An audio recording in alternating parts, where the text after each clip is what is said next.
चलो आखिरी चैप्टर है ना, फिर मैथ का सिलेबस 8th क्लास का खत्म हो जाएगा। देखो क्या है एरिया, ठीक है। तुम्हें कुछ 2D फिगर्स हैं या मेनली क्वाड्रिलेटरल्स हैं जिनके एरिया यहाँ पे जानने हैं। इतनी बात समझ में आ रही है। देखो क्या क्या होते हैं। बेसिक तो आप कुछ कुछ पढ़ चुके हो, ठीक है। वो बेसिक क्या है जो यहाँ लिखा हुआ है कि ये आपको एरिया ऑफ रेक्टेंगल पता है क्या होता है, length into breadth. Area of square पता है क्या होता है, side into side. Area of triangle पता है क्या होता है, half into base into height, ठीक है, या एल्टीट्यूड है। एरिया ऑफ सर्कल पता है पाई आर स्क्वायर। ये 4 फॉर्मूले सबको याद है। Area of rectangle length into breadth होता है, area of square side into side होता है, area of triangle half into base into length वो हाइट होता है, ठीक है, और एरिया ऑफ सर्कल क्या होता है, पाई आर स्क्वायर, ठीक है। इतनी बातें पता है ना। अब आगे चलते हैं। अब आपको सीखना है किसके बारे में, एरिया ऑफ पैरेललोग्राम। इस चैप्टर में बस यही सारे हैं। एरिया ऑफ पैरेललोग्राम सीखोगे, ठीक है। उसके बाद क्या सीखोगे, एरिया ऑफ रोम्बस, और क्या है, एरिया ऑफ ट्रेपीजियम, ठीक है, एरिया ऑफ ट्रेपीजियम। ये कुछ चीजें हैं बस जो आपको सीखनी है इस चैप्टर में और काम हो जाएगा खत्म, ठीक है। मेनली ये 3 फिगर ही समझने हैं यहाँ, ठीक है। तीनों के फॉर्मूले सही से बता देता हूँ एक बार, काम खत्म, ठीक है। देखो एक बार, देखो जैसे पैरेललोग्राम है आपके पास, ठीक है। पैरेललोग्राम है। पैरेललोग्राम में क्या होता है कि देखो नॉर्मली अगर आप बोलो कि क्या लेते हैं हम, रेक्टेंगल, रेक्टेंगल में लेंथ इनटू ब्रेथ होता है ना। इसमें क्या फर्क है पैरेललोग्राम में, देखो पैरेललोग्राम इस तरीके का दिखता है, ये पैरेललोग्राम है। इसमें क्या होता है, आमने सामने वाली साइड पैरेलल और बराबर होती है, ठीक है। तो इसमें क्या होता है ना, इसमें भी वही है, लेंथ इनटू ब्रेथ की तरह ही याद रखना है इसको, लेकिन इसमें ब्रेथ नहीं होता क्योंकि ब्रेथ तो इसका ये जा रहा है, ठीक है।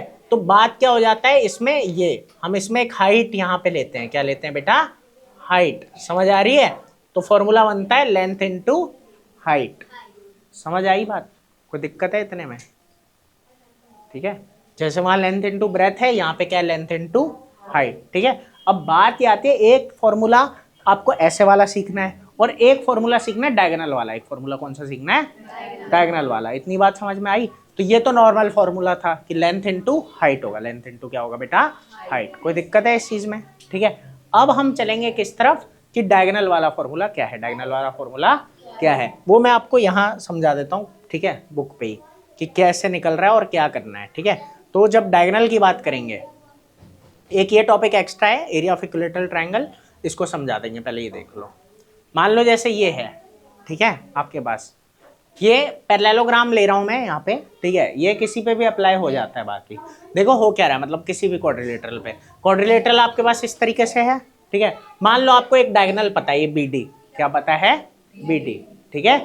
जब आपको डायगोनल पता है बेटा यहाँ पे कि BD है, तो BD पे क्या है ना, आपको ये पता होना चाहिए कि सामने वाली जो साइड है, जैसे C, तो यहाँ से परपेंडिकुलर डिस्टेंस क्या होगा, और यहाँ A है तो A से परपेंडिकुलर डिस्टेंस क्या होगा। मतलब आपको एक डायगोनल पता है, एक डायगोनल पता है, और उस पे सामने वाली जो बची हुई 2 साइड रह गई। डायगोनल क्या होता है, जो 2 पॉइंट को जोड़ता है, 2 ऐसे पॉइंट जो सेम साइड पे ना हो, 2 ऐसे पॉइंट जो सेम साइड पे ना हो, ठीक है, तो उन्हें जोड़ा। अब बाकी के जो 2 पॉइंट रह गए, वहां से आपको परपेंडिकुलर डिस्टेंस पता होना चाहिए। इतनी बात समझ आ रही है।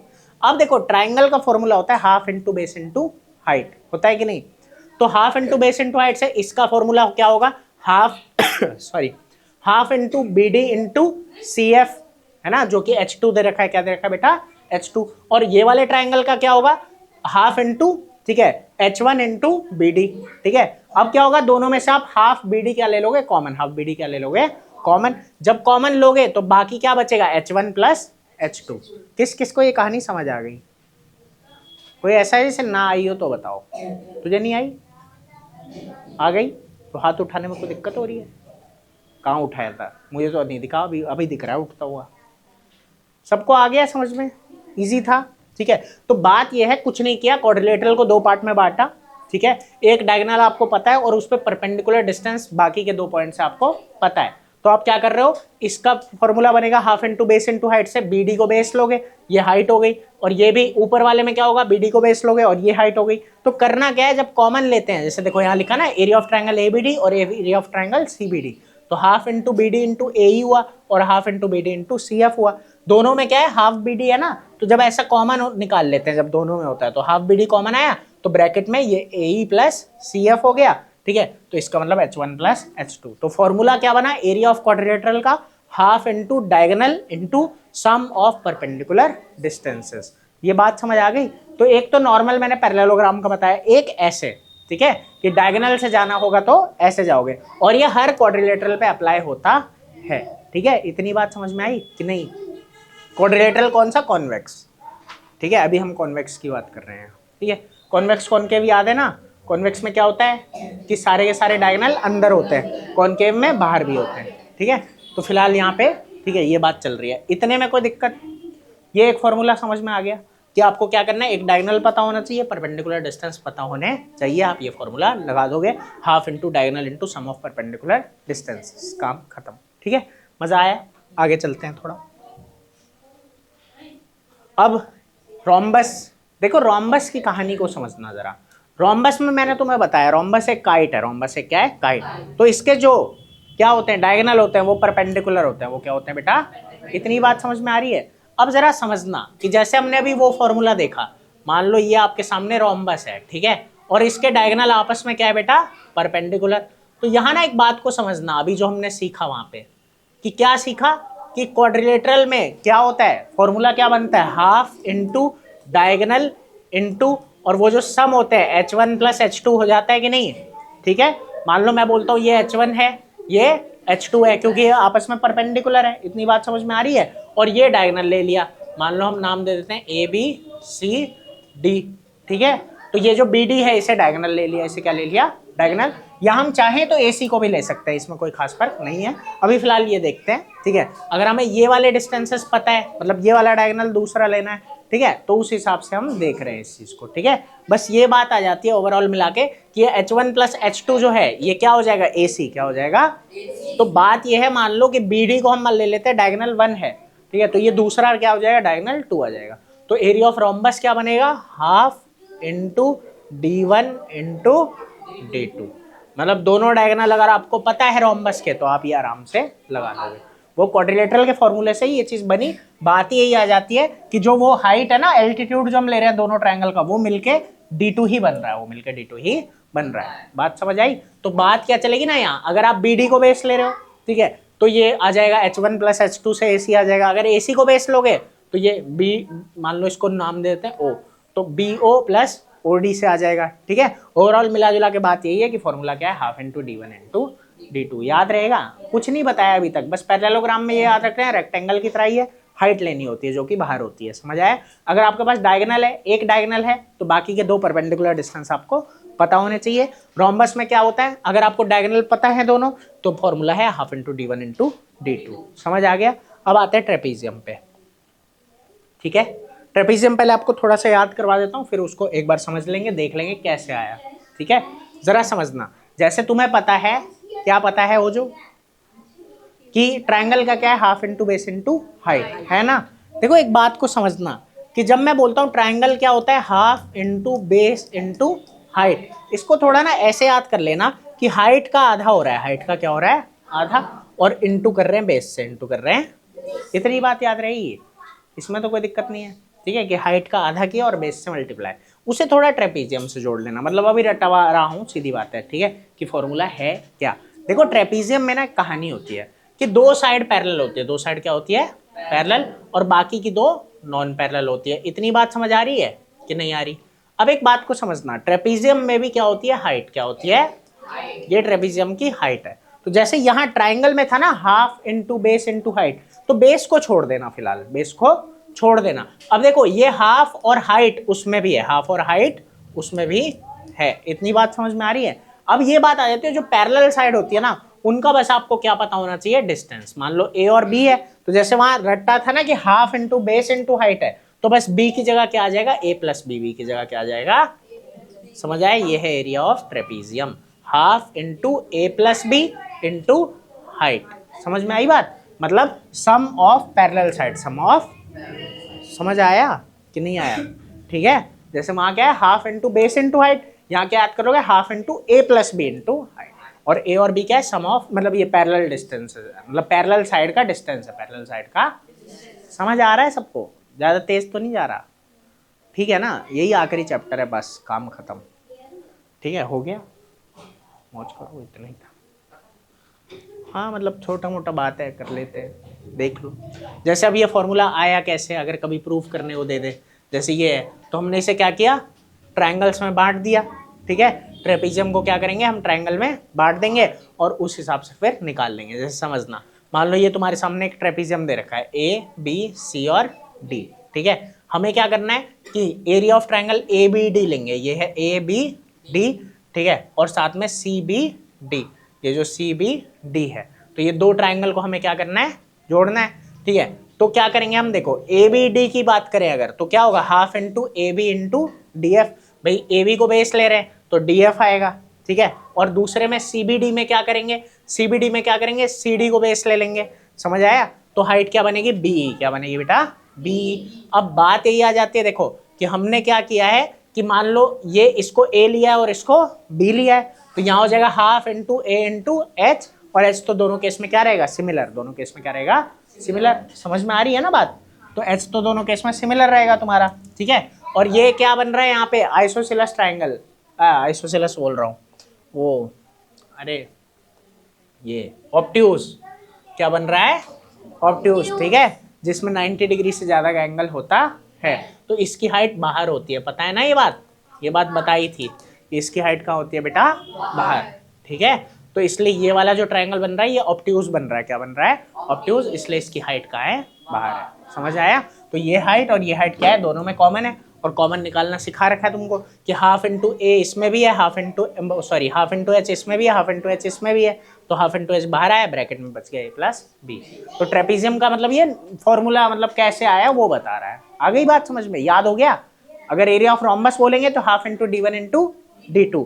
ठीक है, एरिया ऑफ ट्रेपीजियम बोला तो half into A plus B into H. ठीक है, अगर आपसे बोलेंगे एरिया ऑफ पैरेललोग्राम तो क्या होगा, हाफ इंटू हाफ होगा, बेस इंटू हाइट।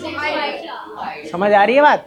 और उसके बाद नॉर्मल एरिया ऑफ क्वाड्रिलेटरल बोला जाएगा तो half into diagonal into sum of,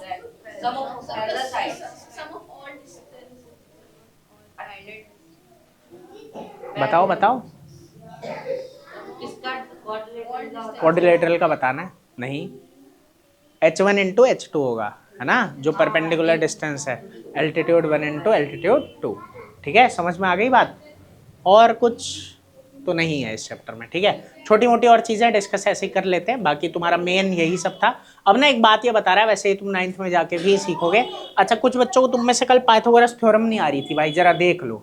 अगर हमारे पास एक राइट एंगल ट्राइंगल है, कभी कोई पूछे ना पाइथागोरस थ्योरम क्या होता है, तो ये बोलोगे हमारे पास एक राइट एंगल ट्राइंगल है, तो उसमें हाइपोटेन्यूज, ये वाली साइड क्या होती है, हाइपोटेन्यूज, ये क्या है, बेस, और ये क्या है, परपेंडिकुलर। समझ आया?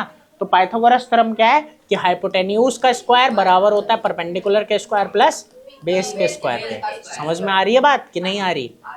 ठीक है, जिन्हें नहीं पता था वो याद रख लेना। ठीक है, कि एक राइट एंगल ट्राइंगल में, ठीक है, हाइपोटेन्यूज का स्क्वायर बराबर होता है परपेंडिकुलर के स्क्वायर प्लस बेस के स्क्वायर के। ठीक है, ये पाइथागोरस थ्योरम है। अब कहानी ये आती है, ठीक है, कि एक बात है तुम्हारे सामने, अगर आपको ना एरिया निकालना है किसका, इक्विलेटरल ट्रायंगल का। किसका निकालना है बेटा, इक्विलेटरल ट्रायंगल का। ठीक है, तो उसका ना फॉर्मूला आपको दे रखा है यहाँ पे, कहाँ है वैसे तो मतलब, तो उसमें उसका डेरिवेशन दे रखा है। बाकी मैं सही बताऊं तो जैसे एनसीईआरटी है ना, उसमें नहीं है ये चीज। ठीक है, लेकिन तुम्हारी बुक में दे रखा है तो मैं बता देता हूँ एक बार। ये है ना जैसे एरिया ऑफ इक्विलेटरल ट्रायंगल, तो यहाँ पाइथागोरस थ्योरम का यूज करके ना उसने ये बताया आपको कि AD बराबर क्या होगा। देखो इक्विलेटरल ट्रायंगल में क्या होता है, तीनों साइड बराबर होती है, तो उस हिसाब से इसने फिर सॉल्व करके ये बताया कि AD बराबर क्या होगा, √3/2a। क्या बनेगा, √3/2a। ठीक है, और फॉर्मूला जो होता है वो क्या होता है, half into base into height. तो AD क्या है, हाइट है। ठीक है, और बेस भी a ही रहेगा, बेस भी क्या रहेगा, a ही रहेगा। तो ये a का क्या हो जाता है, स्क्वायर, और हाफ की वजह से √3/4 हो जाता है।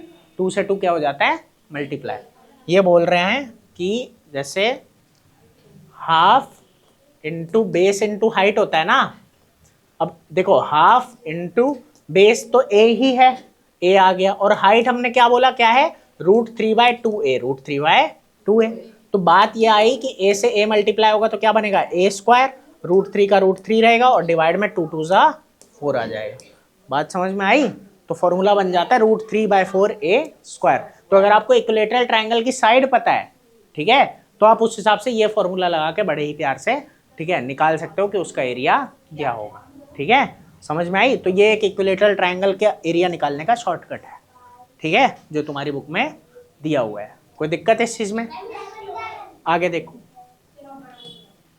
और एक चीज थी, हाँ बस उसको समझ लो कि जो रेगुलर होता है, रेगुलर पॉलीगन पता है ना, जिसकी सारी साइड बराबर है, जिसकी सारी साइड बराबर है, ठीक है, तो उस केस में हम क्या करेंगे, कैसे एरिया निकलता है वो बस सीख लो, काम खत्म हो जाएगा। ये रहा, देखो इसमें क्या होता है कि हाँ, जिसकी सारी साइडें बराबर है एक तो, ठीक है, देखो जब सारी साइड बराबर होती है ना, तो हम एक बहुत छोटा सा काम करते हैं कि उसे जितनी साइड है उतने कॉन्ग्रुएंट ट्रायंगल में बांट देते हैं। कॉन्ग्रुएंसी पढ़ी है ना? कॉन्ग्रुएंसी में क्या होता है, एक चीज दूसरे के बिल्कुल आइडेंटिकल होती है, बिल्कुल बराबर होती है, ठीक है, कि उसके ऊपर उसे रखेंगे तो वो उसे ढक देगा और उसके ऊपर वो रखेंगे तो वो उसे ढक देगा, बिल्कुल बराबर होते हैं। बिल्कुल क्या होते हैं बेटा? बराबर। तो हम क्या करते हैं, रेगुलर पॉलीगन मतलब जिसकी सारी साइड बराबर है, ऐसे का एरिया निकालने के लिए हम क्या करते हैं, उसे ट्रायंगल्स में बांट देते हैं, कॉन्ग्रुएंट ट्रायंगल में बांट देते हैं। और कितने कॉन्ग्रुएंट ट्रायंगल में बांटते हैं? जितनी साइड है, जितनी साइड है। जैसे ये आपके सामने क्या है, पेंटागन, ठीक है, इसमें 5 साइड है, 1 2 3 4 5, तो हमने इसे क्या किया, 5 कॉन्ग्रुएंट ट्रायंगल में बांट दिया। इतनी बात समझ आई? अब हर एक का जो है एरिया क्या होता है, half into base into height, ठीक है, तो हाफ रहेगा, फिर बेस क्या होता है s, और हाइट हम ये लेंगे a, ठीक है। यहाँ एक कॉन्सेप्ट आता है, एक नया टर्म आता है, ठीक है, जिसका नाम है, क्या नाम है,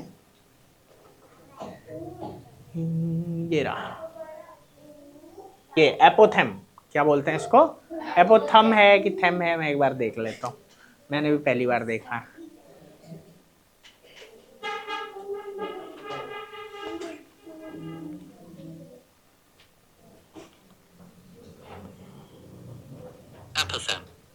हाँ ऐसे ही बोल रहा हूँ, बस थोड़ा करके बोल रहा है। एपोथेम ही है, ठीक है। तो ये एपोथेम क्या होता है कि सेंटर जो है इसका, ठीक है, वहां से लेके यहाँ तक का डिस्टेंस, तो ये हाइट का काम करता है। किसका काम करता है बेटा? हाइट का। इतनी बात समझ आ रही है? तो ये एस हो गया तुम्हारा साइड, हाफ इंटू, ठीक है, क्या होगा, एस इंटू ए। इतनी बात समझ आ रही है? ये एक का हो गया, ये क्या हो गया, एक का। और हमने जितनी एस है तुम्हारी यहाँ पे, मतलब साइड से, उतने कॉन्ग्रुएंट ट्रायंगल में बांटा है, तो उससे क्या कर दोगे, मल्टीप्लाई, क्योंकि उतनी बार प्लस करोगे ना। ये तो एक का एरिया हो गया, हाफ इंटू ए इंटू एस, एक का हो गया। अब जितने एस हैं, ठीक है, मतलब एस से मल्टीप्लाई करना पड़ेगा एक बार और, तो एस का क्या हो जाएगा, स्क्वायर। कोई दिक्कत है उस चीज में? ठीक है, तो ये इस तरीके से चलता है, या एन लिखा हुआ है यहाँ, ठीक है, नंबर ऑफ साइड, ठीक है। तो फॉर्मूला क्या बना, हाफ इंटू एस इंटू ए इंटू एन। तो ये उस पॉलीगन का है जो रेगुलर है और जिसकी एन साइड्स होती है, ठीक है, हाफ इंटू एस इंटू ए इंटू एन, ठीक है। यहाँ पे ए से क्या है, एपोथेम है, ठीक है, एस से क्या है, साइड की लेंथ है, ठीक है, एन से क्या है, नंबर ऑफ साइड। बस यही चैप्टर है, समझ आ गया पूरा? कहीं कोई दिक्कत डाउट हो तो पूछ लेना, ठीक है। बस मैथ का सिलेबस तुम्हारा खत्म, अब आगे साइंस पढ़ेंगे फटाफट, ठीक है। कोशिश करेंगे 1 डेढ़ हफ्ते में वो भी खत्म हो जाए, ठीक है। बस छुट्टी पे है कोई आज?